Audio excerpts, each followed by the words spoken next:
Assalamualaikum warahmatullahi wabarakatuh.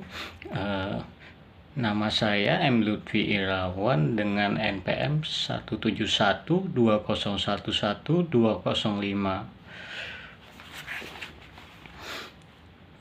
Untuk UAS HTN kali ini saya akan mencoba memaparkan tentang pengertian dan kajian hukum tata negara. Istilah hukum tata negara atau disebut Stadrecht memiliki dua macam arti, yaitu yang di satu sisi sebagai ilmu tata negara Stadrecht, Wetenschap, dan di sisi lain sebagai ilmu hukum tata negara positif atau Stadrecht. Hukum tata negara sebagai satu disiplin ilmu, objek kajiannya itu adalah sistem pengambilan keputusan dalam negara, sebagai distrukturkan dalam hukum tata negara positif. Demikian menurut pendapat Barkes. Sebagaimana dikutip dalam tulisan Sri Sumantri, dengan demikian sistem pengambilan keputusan tersebut dapat ditemukan dalam berbagai hukum tata negara positif. Pendapat agak berbeda dikemukakan oleh Belin Fante yang menyatakan bahwa tidak membatasi hal tersebut dalam hukum tata negara positif saja.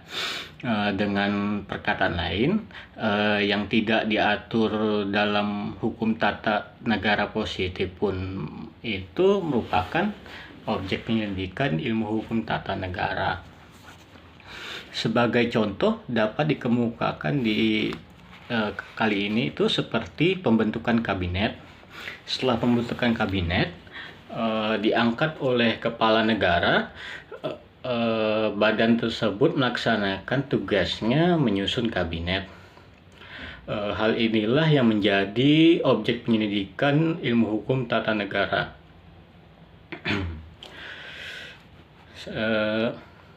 Pendapat lain itu dikemukakan oleh A.M. Dunner, menyatakan bahwa objek penyidikan ilmu hukum tata negara adalah penyusunan negara dengan hukum, atau disebut dengan de Dordrecht van de Statement het Recht. Dengan kata lain, negara sebagai organisasi diterobos oleh aneka ragam hukum.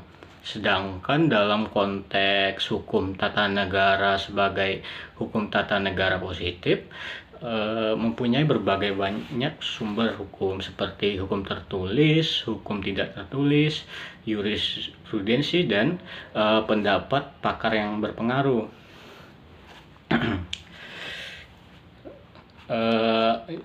Lalu ada Luckman berpendapat hukum tata negara adalah hukum yang mengatur organisasi negara, atau dengan bahasa yang berbeda, hukum tata negara adalah serangkaian kaidah hukum yang mengenai jabatan atau kumpulan jabatan dalam negara yang mengenai lingkungan berlakunya hukum dari suatu negara.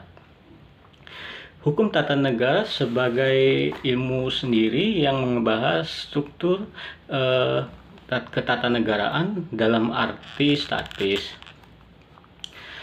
mekanisme hukuman antara kewarganegaraan dan hubungan antara dengan warga negara itu sendiri. Dalam arti luas, hukum tata negara atau kadang-kadang diserimpit dengan istilah hukum tata negara sebagai aspek hukum tata negara dalam arti dinamis.